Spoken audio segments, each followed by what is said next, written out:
Welcome to Mr. Rodman's Top 12 Highlights. Only today it's not the top 12, it's the top 5. Living the 5 is all about the 5 things you need to know about the Electoral College. Let's start with number 1. The magic number is 270. That's right. You need 270 electoral votes to win the Electoral College, and you will become the next President of the United States. You are the POTUS. Where do we get that number? Well, the total number of electoral votes in the United States Electoral College is 538. You need one more than half. If you divide 538 by 2, you get 269, and one more than 269, or a majority of the votes, would be 270. So that's why the magic number to win the Electoral College and become the next POTUS is 270. Secondly, you can determine the number of electors in your state by counting up the number of House of Representatives members you have, plus the 2 senators. So in Maryland, for instance, we have 8 House members, we have 2 senators, we have 10 electoral votes. So that's how you can add up the 2 senators from your state, the number of members in the House, and that will give you the total number of electors in the Electoral College. California, for instance, 53 House members, 2 senators, 55 electoral votes. Texas, 36 House members, 2 senators, 38 electoral votes. And Florida, 27 House members, 2 senators, 29 electoral votes.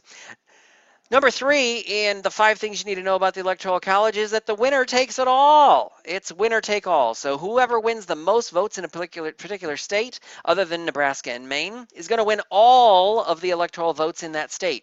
Not proportional, not a few, not the most. They're going to win all of them. So if they win in California, they win all 55 electoral votes. In Texas, 38.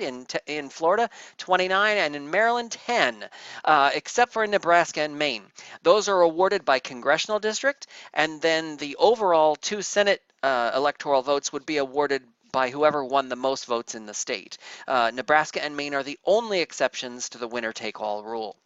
Number 4, keep in mind that citizens are actually voting for electors that represent their candidates for president and vice president, not for the candidates themselves. That's an important piece to note, because most people think, hey, I'm voting for president and vice president, but it's really the electors that will be casting the votes for president and vice president, not the average voter.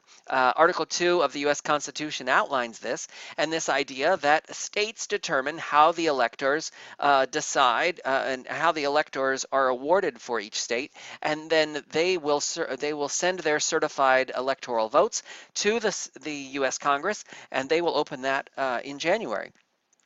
And determine the number of electors needed, 270, in order to win, and determine officially who is the winner of the Electoral College. And they'll do that in January after the new Congress is seated on January 3rd. Finally, it is possible to win the Electoral College but lose the popular vote. We've seen it happen 5 times. John Quincy Adams in 1824, Rutherford B. Hayes ending Reconstruction in 1876 in order to win. Benjamin Harrison kind of trading back and forth with Grover Cleveland and winning the Electoral College but losing the popular vote in 1888. George W. Bush did it in 2000, and Donald Trump did it last year in 2016. So it is possible to lose the popular vote but still win the Electoral College. And do they become the president? You betcha. They do become the president of the United States. They are the POTUS. Because according to Article 2 of our U.S. Constitution, the popular vote doesn't matter because, as I said in the last item that you needed to know about the Electoral College, it's the electors that cast the votes and not the voters themselves. So the electors are voting in the Electoral College. They determine who wins and obviously, according to that, who loses. So even though Al Gore picked up a number of states, and had he won his own home state of Tennessee, he would have been the president of the United States, or won those, 900 votes in Florida to win those 25 electoral votes at that time. But he didn't, and therefore those electors went to George W. Bush, giving him the Electoral College and the presidency.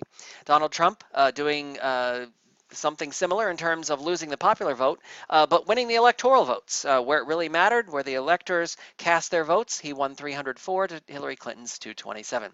So it really does bring up this debate. Should we elect the president by popular vote, or is it really the Electoral College, or is it the national popular vote that we really should be focused on?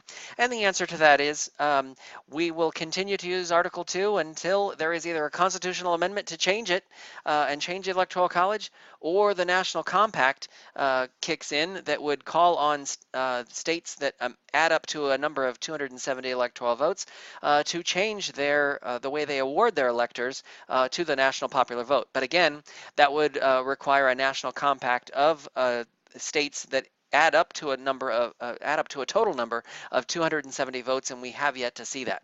But if you want to go to take and check that out, look at National Compact. Google that. Nationalcompact.org, I believe, is the website for it.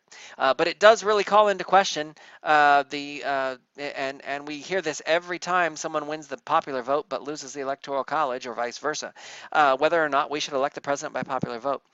You decide, to be continued, but that is a political cartoon looking at the argument that if we went by popular vote, where would the candidates go? They'd go to all of these places and not to those little states where the population didn't matter.